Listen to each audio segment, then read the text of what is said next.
이 시간 하나님께서 우리에게 주시는 말씀은 이사야 55장 6절로 9절까지입니다. 제가 가진 구약 성경 1036면에 있습니다. 이사야 55장 6절에서 9절까지의 말씀 다 찾으셨으면 제가 봉독해 드리겠습니다. 너희는 여호와를 만날 만할 때에 찾으라. 가까이 계실 때에 그를 부르라. 악인은 그의 길을, 불의한 자는 그의 생각을 버리고 여호와께로 돌아오라. 그리하면 그가 긍휼히 여기시리라. 우리 하나님께로 돌아오라. 그가 너그럽게 용서하시리라. 이는 내 생각이 너희의 생각과 다르며 내 길은 너희의 길과 다름이니라. 여호와의 말씀이니라. 이는 하늘이 땅보다 높음같이 내 길은 너희의 길보다 높으며 내 생각은 너희의 생각보다 높음이니라. 아멘. 오늘 말씀을 생각하면서 한번 따라하겠습니다. 나부터 용서함으로 사랑의 물꼬를 트겠습니다. 2026년도 총회 주제와 또 우리 교회 주제는 용서 사랑의 시작입니다. 제가 용서하면 여러분 어떻게 해야 되는지 아시죠? 용서.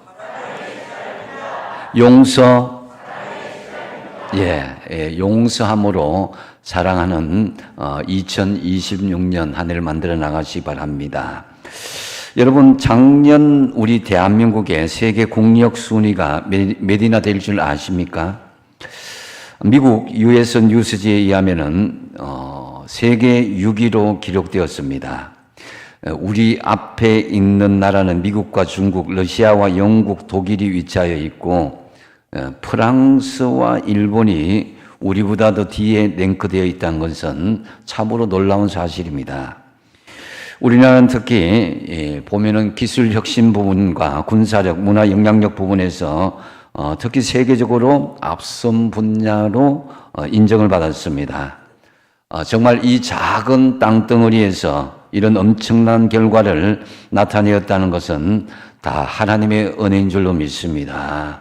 우리는 지금 어느 때보다도 눈부신 성장과 번영 속에 살아가고 있습니다. 그런 반면에 우리 사회는 남북과 동서, 좌우의 이념 갈등으로 서로에게 상처 주고 아픔이 더욱더 심화되어 가는 현상들이 가속화되는 것이 또한 오늘날 우리의 현실이기도 합니다. 작년 한국 리서치의 조사에 의하면 10명 중에 8명 이상이 우리 사회 속에 갈등이 아주 심각하다고 느낀다고 응답을 했습니다. 이러한 갈등은 정치나 경제, 사회, 이념 거의 모든 분야에서 이어져서 사실은 서로가 충돌하고 폭발한 일들이 곳곳마다 일어나고 있습니다.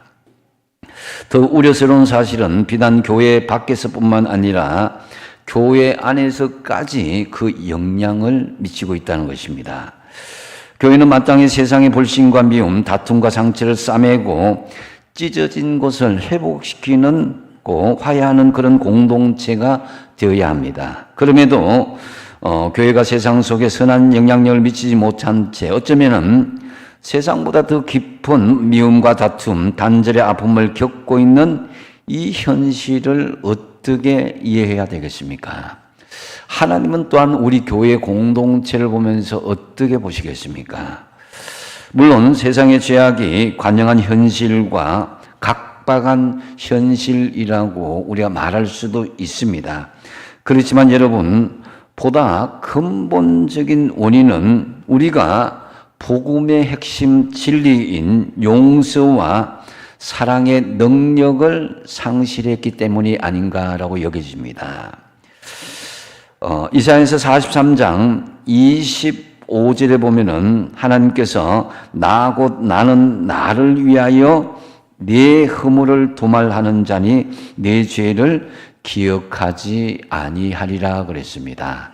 하나님께서는 이스라엘 백성들의 죄악을 용서하여 주시는데 그 전제로 무엇 때문에 그러냐? 바로 곧 나를 위하여 그랬습니다. 죄인인 우리를 용서하시는 것, 이것이 바로 하나님 자신을 위하여 용서하신다라는 거죠. 여러분, 세상에서 제일 억울한 사람은 누구겠습니까? 상처를 받은 사람이라고 생각하지만 그렇진 않습니다.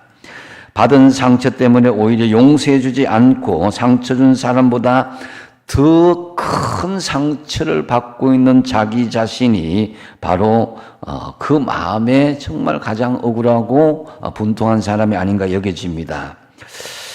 그렇다면 우리는 누구 때문에, 누구를 위하여 용서해야 되는 것입니까?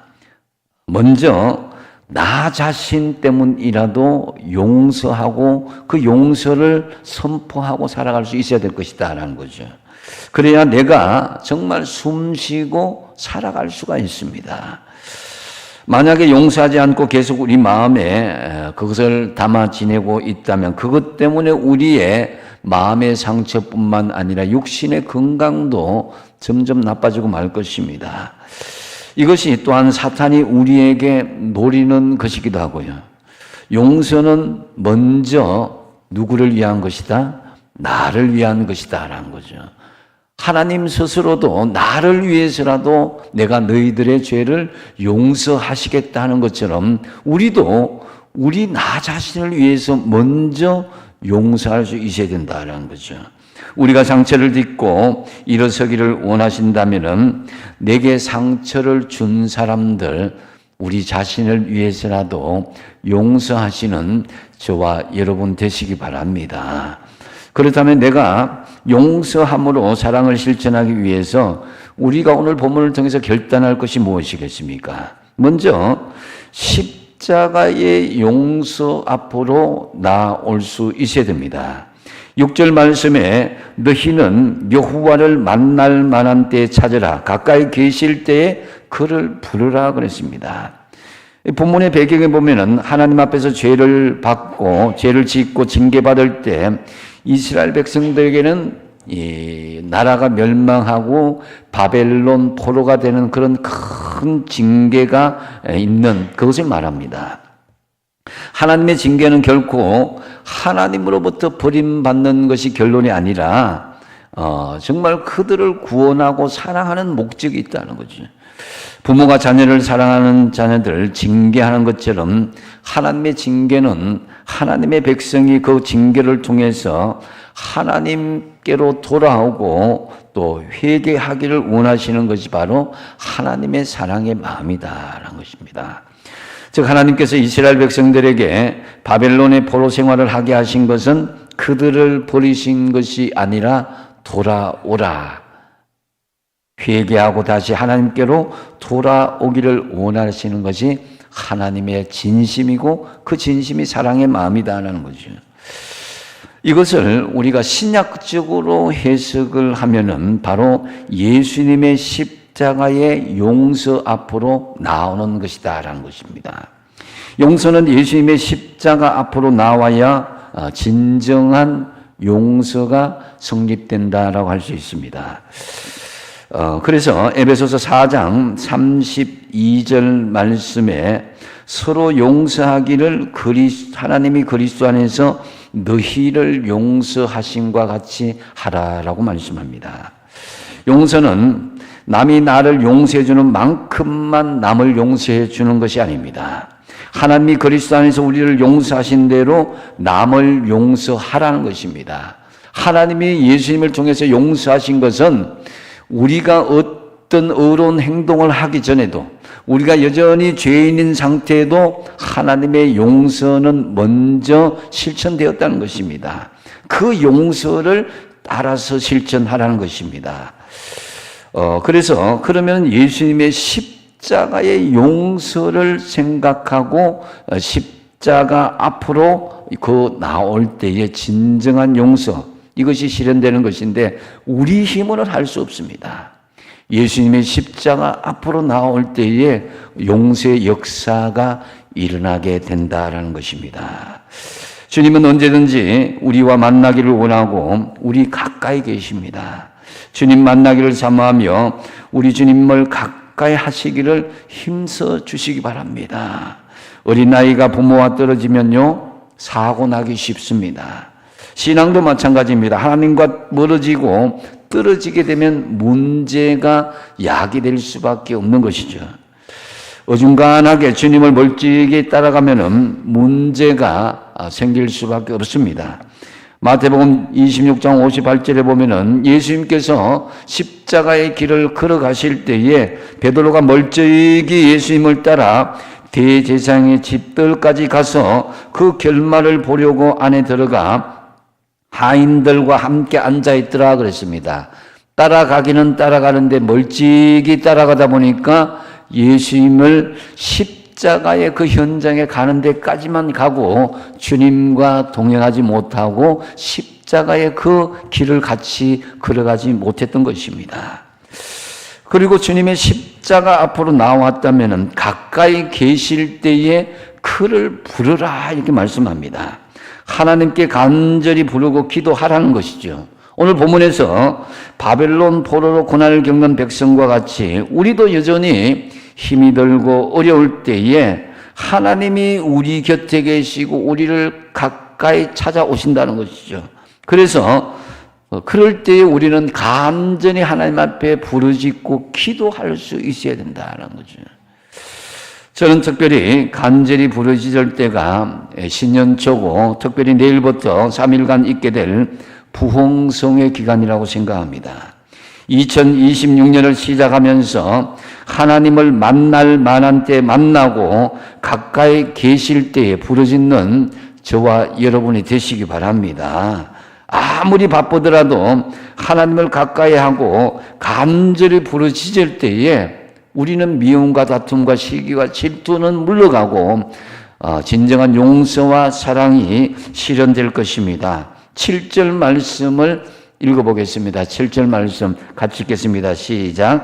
악인은 그의 길을, 불의한 자는 그의 생각을 버리고 여호와께로 돌아오라. 그리하면 그가 긍휼히 여기시리라. 우리 하나님께로 돌아오라. 그가 너그럽게 용서하시리라. 아멘. 이 말씀은 넓게는 죄로 말미암아 하나님을 떠난 사람들에게 돌아오라는 말씀이고요.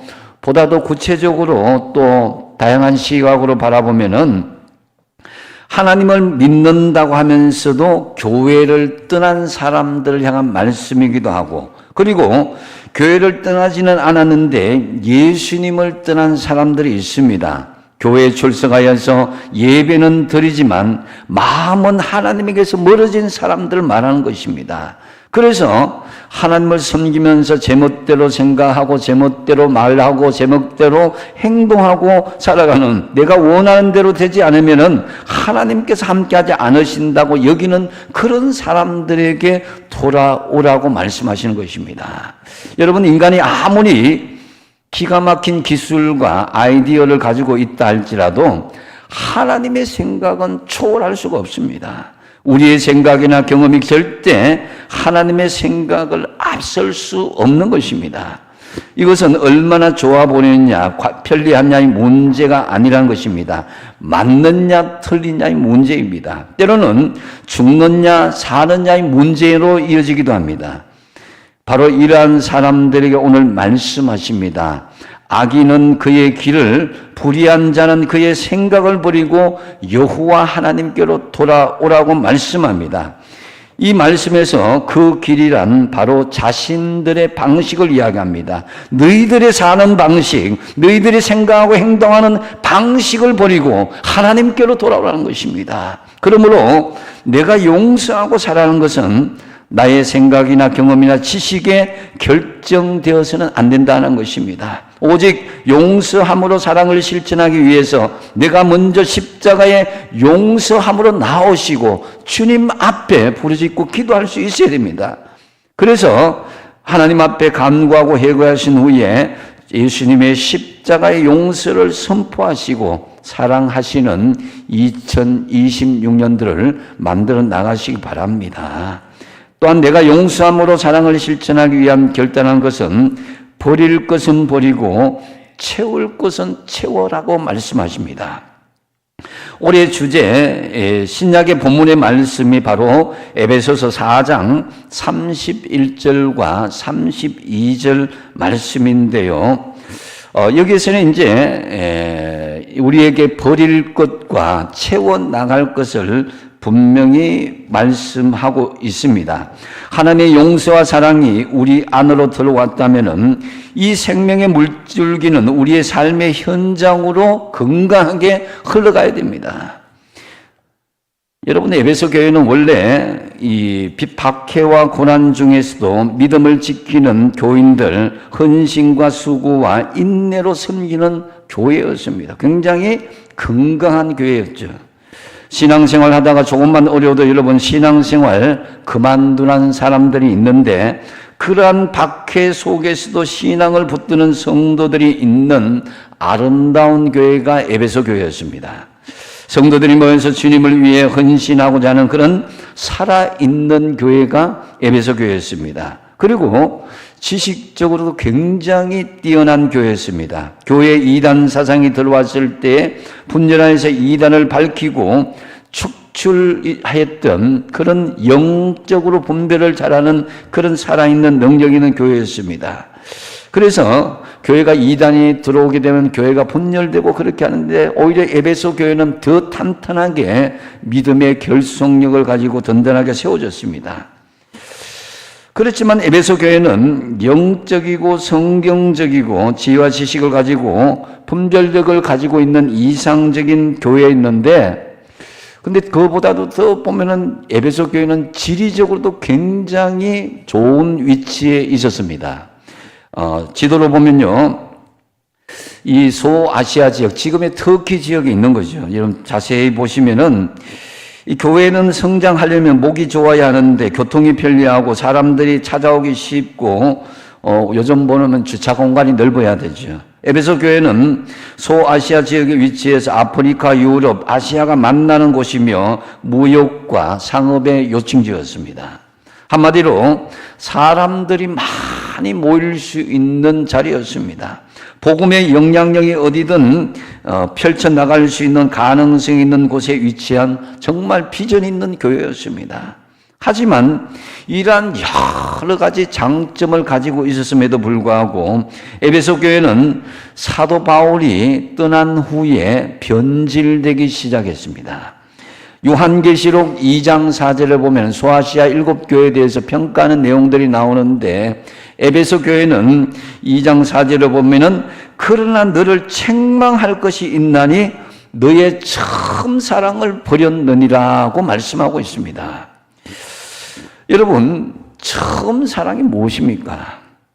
처음 사랑했을 때에 여러분 어떤 마음을 가졌습니까? 부부간에 보면은 그 마음을 잘 알 수가 있는데요. 보기만 보면 떨리고 두렵고 서로 사모하는 마음들이 간절한 그때이죠. 주님과의 처음 사랑을 가졌을 때에 주님 한 분만 계시면 됩니다. 다른 거 다 없어도 됩니다. 주님 나를 구원해 주신 그것만으로도 주님 감사합니다. 다른 것 없어도 됩니다. 그런 것이 바로 주님의 첫사랑의 관계의 그 상황입니다. 다른 것은 별로 중요하지 않았습니다. 주님께서 나를 위해서 죽이시고 내 죄를 사해 주시고 내게 영원한 생명을 주시는데 그 구속의 은혜를 주셨다는 그 사실만으로도 감격하고 감사하는 것이 첫사랑의 은혜인 것이죠. 그래서 정말 그것이 자연스럽게 하나님 앞에 시간을 드리고 물질을 드리고 자기의 삶의 그 모든 것을 드리고 달란트를 드리는 것이 자연스러운 첫사랑의 현상들인 것이죠. 그런데 이 첫사랑을 잃어버리게 되면은 그 심령이 어떻게 되느냐? 쓰레기통이 되어버린 거예요. 버려야 되는데 버리지 못하는 것들이 자꾸만 쌓여만 갑니다. 여러분, 첫사랑을 회복하기 위해서는 여러분 속에 쌓여있는 쓸데없는 쓰레기들을 버릴 수 있어야 될 것입니다. 여기에서 사도 바울은 용서함으로 사랑을 실천하기 위해서 버릴 것은 버리고 채울 것은 채울 것을 구체적으로 말씀합니다. 먼저 버릴 것은 에베소서 4장 31절에 한번 읽어보겠습니다. 시작. 너희는 모든 악독과 노함과 분냄과 떠드는 것과 비방하는 것을 모든 악의와 함께 버리고. 아멘. 여기 버려야 할 것은 악독과 노함과 분냄과 떠드는 것, 비방하는 것, 이 악의적인 모든 것을 이야기하는 거예요. 이 악독은 날카로운 마음인 것이죠. 과거 상처나 나쁜 감정을 지속하는 것이요, 욕심과 짜증, 미움과 원망, 뭐든지 비판적으로 보는 시각이요, 또 내가 우쭐하고 높아야 한다는 그런 생각들을 말합니다. 여러분, 이런 선물과 악독의 쓰레기를 버리시기 바랍니다. 또 노함은 분노를 참지 못하고 터뜨리는 것이요, 분냄은 밖으로는 잘 티가 나지 않지만은 속으로 오랫동안 앙심을 품고 지내는 것을 말합니다. 그리고 떠드는 것은 통제를 상실하여서 시끄럽게 하는 것이고, 회방하는 것은 중상모략하고 말로 사람의 마음을 어지럽게 하고 그 공동체를 분란시키는 걸 말합니다. 이 같은 요소는 자신은 물론 공동체를 파괴하는 치명적인 독소가 될 수밖에 없습니다. 악독과 분노와 비방을, 모든 악의의 쓰레기를 과감하게 새는 버리시는 저와 여러분 되시기 바랍니다. 그리고 버리고 난 뒤에 채워나갈 것을 말씀하고 있습니다. 에베소서 4장 32절 말씀인데요. 같이 한번 읽어보겠습니다. 시작. 서로 친절하게 하며 불쌍히 여기며 서로 용서하기를 하나님이 그리스도 안에서 너희를 용서하심과 같이 하라. 아멘. 여러분 불필요한 쓰레기를 다 비우고 난 그 빈자리에 바울은 친절하라는 것입니다. 불쌍히 여기라는 것입니다. 이것을 채우라는 것입니다. 친절하는 것은 우리가 당연히 남에게 우리의 마음을 배려하는 것이고, 이 불쌍히 여기는 마음은 남을 정말 같이 아파하고 같이 그 마음을 공유하는 것을 이야기하는 것이죠. 그래서 여러분, 용서는 단순히 말로만 하는 것이 아닙니다. 오히려 형식적인 요소는 공동체의 마음과 상대방의 마음을 더 힘들게 할 뿐입니다. 그래서 여러분의 심령에 버려야 할 그 쓰레기들을 버리고 채워야 할 그 채움, 친절하게 하고 불쌍히 여기고 용서하는 그 사랑의 마음들을 채워나가십시오. 그래야 할 때에 예수님의 그 사랑을 통해서 용서하심과 같이 용서와 사랑의 열매가 2026년도에 풍성하게 맺혀지시기 바랍니다. 세 번째로, 내가 용서함으로 사랑을 실천하기 위한 우리의 결단은 하나님의 입장에서 생각하고 우리가 그것이 이루어져야 된다는 것이죠. 8절 말씀에 보면은 이는 내 생각이 너희의 생각과 다르며 내 길은 너희의 길과 다르다 그랬습니다. 내 생각이 하나님의 생각과 다름을 우리가 인정하는 것, 이것이 하나님의 입장에서 생각해 보라는 것입니다. 창세기 37장에 보면은 요셉이 꿈을 꾸는데요. 그 꿈에 해와 달과 11별이 자기를 향해서 절하는 꿈을 꾸게 되는데, 하나님 주시는 엄청난 성공과 축복, 약속받는 그런 비전을 꾸게 됩니다. 어린 요셉은 아마 그 꿈으로 승승장구하는 자신의 앞길을 생각하고 기대했을 것입니다. 그런데 막상 그 꿈을 꾸고 난 뒤에 삶의 현실들은 전혀 반대의 길로 흘러갔습니다. 형들에 의해서 애굽의 노예로 팔려가고 말았고, 요셉은 노예 생활 중에서 그래도 언제나 내가 해방되어서 고향으로 돌아갈 수 있다라고 생각했을 것입니다. 하지만 그 현실은 자신에게 자유는커녕 요셉으로 하여금 더 힘들고 어려운 고난의 그런 과정을 겪게 합니다. 억울한 누명으로 감옥에 갇히는 일이 벌어지게 되죠. 그러면은 하나님이 자신에게 주신 비전과 좋은 꿈들은 어디 갔단 말인가? 이런 인간적인 생각을 하게 될 것이다라는 거죠. 그래서 그런 것은 바로 요셉의 생각과 하나님의 생각이 다르기 때문이다 하는 거죠. 하나님의 생각은 요셉을 감옥에 갇히게 하심으로 바로 왕의 꿈을 해석하는 계기로 준비하신 것이다. 결국 요셉은 감옥에서 만난 궁중관리의 꿈을 해석하고 그것이 계기가 돼서 바로 왕의 꿈을 해석하고 애굽의 제2인자 국무총리가 된 것입니다. 요셉이 애굽의 국무총리가 된 것이 하나님의 뜻이 아니라 하나님의 뜻은 요셉을 애굽의 국무총리가 되게 함으로 아브라함에게 약속하신 축복을 이루고자 하신 것이다라는 거죠. 더 깊고 넓은 더 높은 하나님의 생각을 알 수가 있습니다.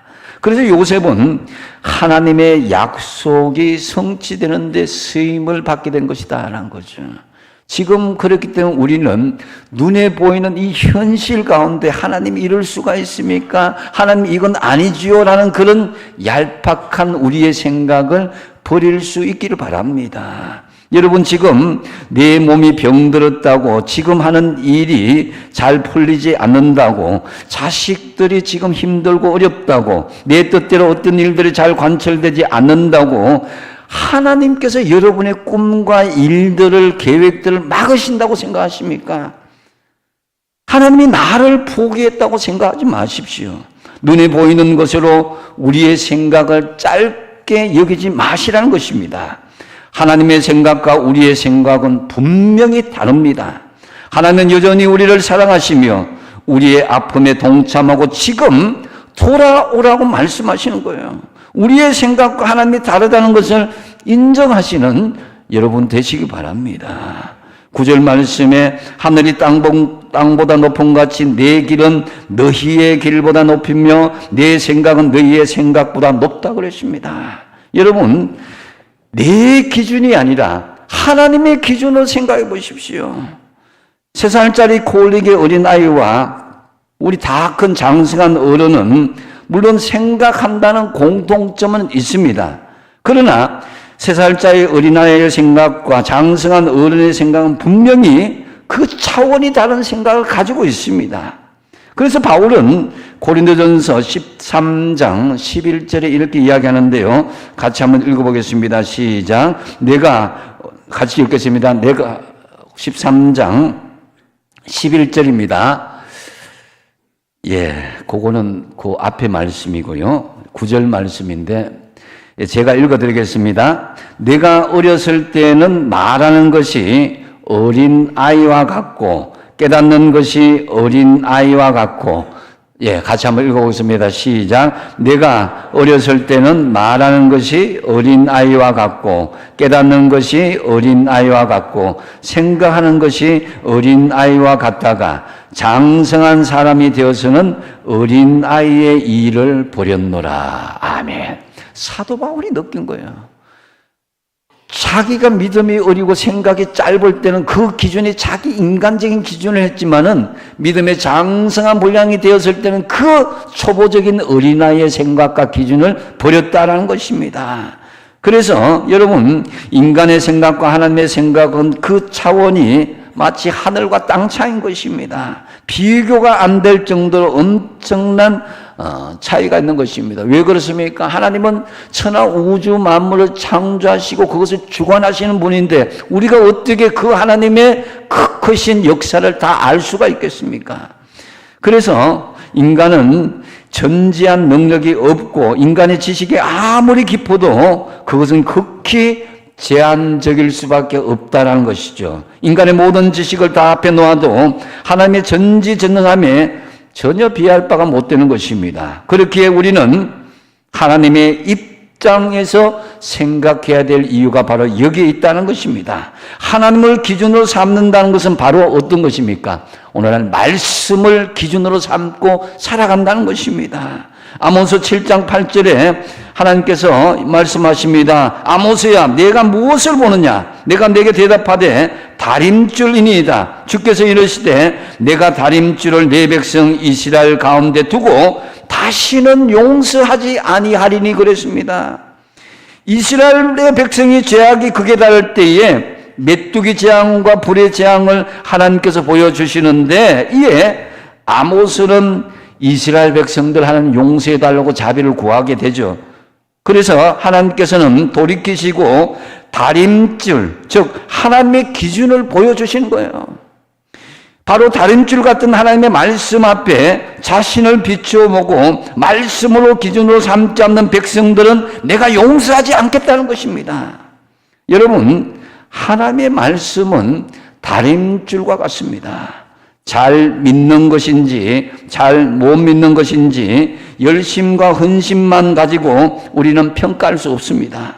하나님의 말씀이 기준이 되어 사는 것이 정말 중요합니다. 하나님의 말씀에 가라고 하면 가고 가지 말라고 하면 가지 않는 것입니다. 모든 기준은 하나님의 말씀에 기준을 두는 것, 이것이 하나님의 생각을 앞세우는 것이다라는 것입니다. 그래서 내 생각을 내려놓고 하나님의 입장에 서서 하나님의 말씀을 기준으로 삼아서 하나님의 생각을 앞세워 보십시오. 그리하면 용서가 자연스럽게 되고 사랑의 열매를 맺게 될 것입니다. 할렐루야. 이제 말씀을 맺습니다.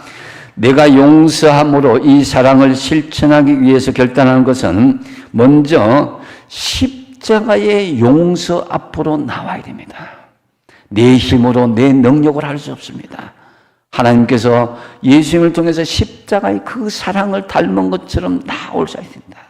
하나님께 간구하고 회개하신 후에 예수님의 십자가 용서를 선포하시고 사랑하십시오. 두 번째로 버릴 것은 버리고 채울 것은 채우라고 말씀합니다. 우리 심령에 버려야 될 쓰레기는 이제 과감하게 비워내십시오. 그리고 친절과 긍휼의 마음을 주님의 용서하심과 같이 용서하시고 사랑으로 채우십시오. 그리고 누구의 입장에서 생각한다? 하나님의 입장에서 생각하라는 거예요. 내 생각을 내려놓고 하나님의 입장에 서서 하나님의 말씀을 기준으로 삼아서 하나님의 생각을 앞세우십시오.